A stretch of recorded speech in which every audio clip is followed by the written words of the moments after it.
Alright, so this is my anniversary gift that I got from my wife. So we got Conflict of Heroes, Storms of Steel. So because it's our 11th anniversary, steel and jewels is like the theme, and so she got Storms of Steel. Clever of her. And which is great because this game is virtually impossible to find these days. So we are breaking the plastic on it. So my son's going to help me pull the plastic. Oh, I love this part. Oh, this is the best part. So we should save the best for last. Well, let's talk about the box. Yeah, we're just going to talk about the box. We got 24 minutes on our card here before it runs out. So I can spend 24 minutes on just the box. Look at the artwork. So we haven't even opened up the box yet, and it is a hefty box. So I've heard hefty, unit pieces, hefty maps. Plus, I've read the rules and I've played the Zun Tzu module, so I'm a little bit familiar with the rules. So we should be able to open this up, which we've got. Now this is nobody's fault, but because it's kind of old, but we got a little damage on the box, so I'll have to repair that. But let's see what comes in the box real quick, and then we'll see about playing. Oh, sorry. wow. So I've got Look at these thick cards. something here. Probably just to hold them. Yeah, my son had noticed thick cards. Let's see here. So we got some cardboard stuff here. Here's our letter. Register for free Storms of Steel firefight. So I'll have to read our letter. And here we've got some rules. The rule book here, which is a nice and glossy. Oh, that's obviously. One thing I've heard. Oh man, that's bad. Uh-oh. Some of the pieces have come out. So we can tell this has been kicking around for a couple of years. So here we've got the nice rule book. I'm not going to spend a whole lot of time on rule book because we're going to see what we can do to get up and playing. The trains. Okay, so this, what I like here, this is a nice separate firefight book. Oh, they're double-sided too. So I know if folks who have spent time looking at videos for Conflict of Heroes have probably either seen the PDFs or have seen people talking about these in videos. So again, we'll just kind of move on. Some of our counters have popped out. Now I will say this. Wow, these are huge counters. They're also double-sided. And they're double-sided. Some of them they've got like the spent side.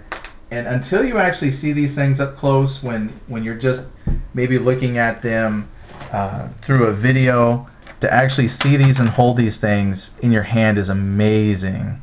They are big and they are thick, and the artwork on them is very, very nice. It's focusing on the ones behind it. Oh, here, this is what I like. Put in the hand, that it focused through there. Still doesn't want to focus. Well, we're just doing it off a camera, so we'll see what we can do there. Alright, so some of our counters have popped out, but, so my son will keep track of those. We've got pretty big counter sheets, so we've got lots of counters. I have counter trays to set these on. We found a tiger. So we've got German, Russian counters, which is also nice. Another sheet. What's popped out? Just some more, the remaining Russian, German units, some damage. Light damage. Let's see. This is probably the vehicle damage, the infantry damage. Border. There you go. Some additional stuff here. Right. Mines. So a lot of informational, and all the informational counters are really nice too. Again, it's really hard to understand the quality of these pieces until you pull them out yourself. They're nice. The art is crisp. They're gorgeous. You can make your own map. Yeah. Here's your own. These are the terrain overlays that come with the game that I read about. Since it didn't have as many maps as Awakening the Bear, they did include some of these overlays so that you can take your geomorphic maps and extend their playability a little bit as well, which they're very similar in hex size to Panzer. You never know, I might be able to modify some Panzer stuff. Oh, you don't actually need to cut these, Dad. I just noticed. Yeah, oh, good point. And my son points out I don't have to counter clip because they already have nice rounded edges. So we'll look at those tokens a little more in depth. Alright, so here's one of the geomorphic maps. This is kind of the map quality I wish that Panzer had. You know, if you're going to compare war games, you're going to compare them to other games you know. I know Panzer a little bit. But yeah, this is the kind of maps that would have been great for Panzer. These are really good on their own. They're pretty thick, pretty hefty. I could probably still put plexi on them if I needed to, but they fold nicely in half. So you've got one map there. You have another map here. Wait. Just a matter of finding it where I can open it without ripping them. It's actually a whole map. Yep, it's a map in itself. You can put them together, play them just like this. And we've got 2 maps, 3 maps. I'm not going to unfold all of them. And then here's number 4. And then with your overlays. Here's another card. Here's another token that fell. Alright, so I'm going to need this for a minute. Yeah, so we did find some other tokens that fell out. So keep those handy. There's one right there. Alright, then we have it comes with 2 6-sided dice, so the entire game can be driven off of these 2 dice. Hey, Dad. We have the player track sheet, so we can keep track of the round. Hey, Dad. Yeah. That's just perfect. We have a dice tower. And we have a dice tower, so these will be perfect for the dice tower. Actually we got several player aids and a nice summary sheets. We got a couple summary sheets here. Terrain on one side, summary of rounds on the other side, and which is great because I can put those in some sheet protectors. Alright, so we actually have 4 of these player track sheets, which is great. Oh, crud. So one thing I'm going to do, let's see, the cards. For the very first scenario, you don't need the cards, but the cards, very similar to some other games that are card-driven, they will include mechanics for, doing additional actions. You can make some units veteran. They are kind of optional. Your scenario will dictate how many of these to use, how many you get per turn that you get to use. So we'll probably do another video on just components. We're just showing you how to rip it out of the box. Next thing. Actually, my hands are a little bit shaky today. Okay, my son's hands are shaky. Alright, so I'll put those down. You don't have to hold them. Alright, so here's what we're going to do. Stack them. If you were to take this game out of the box, this is what I wanted to do, was take it out of the box and onto the table.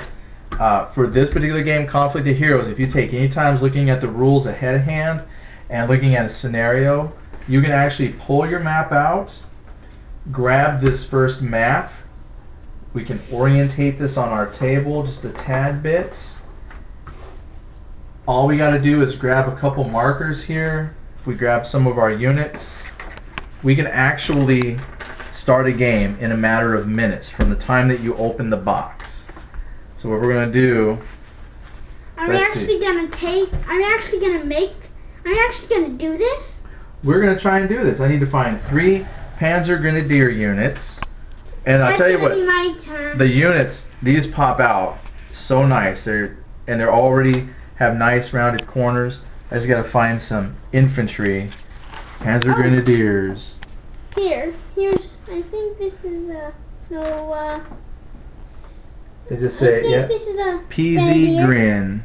PZ Grin. Is that one? Right Yeah, here's one. Here's another one. Here's a PZ. And they pop out pretty good. Okay. Those are Panzer Engineers. Oh. Alright, so keep that over there. Alright, so we've got our first couple of units here. We'll look at the scenario setup on where they got to go. Next thing I would need then are the Russian forces. I need 3 rifles, 41. So I'm just going to look over here. I'm going to play Germans, Dad. 1, 2. He's probably got one over there that fell out, but no, we'll have to I have our Germans. He's got those, one SMG unit, and what's nice is because these counters are so large, I mean you got to look a little bit for them, but the text at the top, they are fairly easy to identify, and when they pop out, what I like too is they got nice clean edges so far, and I don't need to clip them or anything. The last thing he needs, and then we can play, is 1 Maxim machine gun. Dad, all I have is Germans, no Russians or anything. Just have. Oh, she found the other rifles. 1, 2, 3, 4, Alright. 5, 6, 7, 8, 9, 10. Alright, kiddo. We have all the pieces here to start up a game. I have 5 trains and 4 units German. Well, everything we need for this first mission is right here on the board. So, All we also got to have is our time tracker to keep track of the time. It's round 1. Victory points. On a whole other sheet here, we have our AP points for the boy. This is 10. You're going to need a sheet right in front of you. I'll need a sheet right here because he wants to play Germans. I'll play Russians. Do I start with 0 points? And blue one for him. So I'm not going to go over game rules. Again, we're just going to show you. If you're already familiar with the rules, you can easily... Do we start with 0? Yep, start with 0. You can set your board up in no time. And now, all we have to do is then follow the scenario setup. Put these guys down here. Probably not in the right spot exactly here. Kind of doing this upside down. And then gotta put a couple control markers.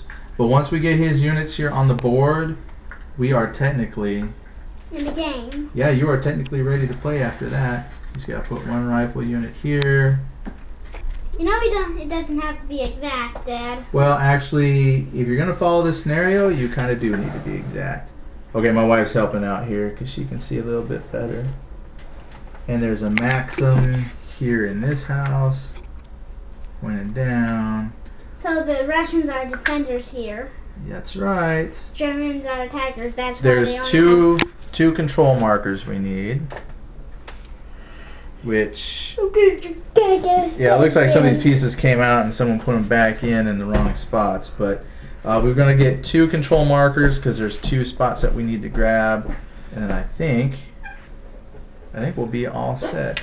It's just a matter of finding the control marker, which probably... Oh, they're right here. They say control.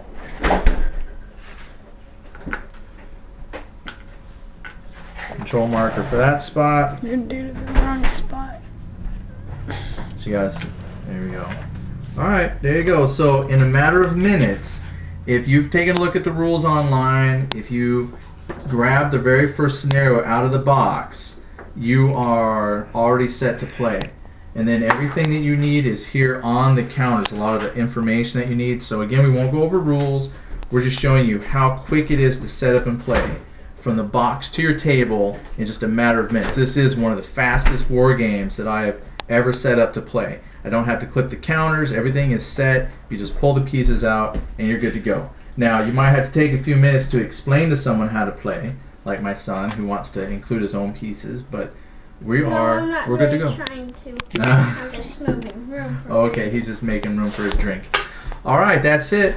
That's Conflict of Heroes, Storms of Steel, Kursk, from the box to the table in a matter of minutes.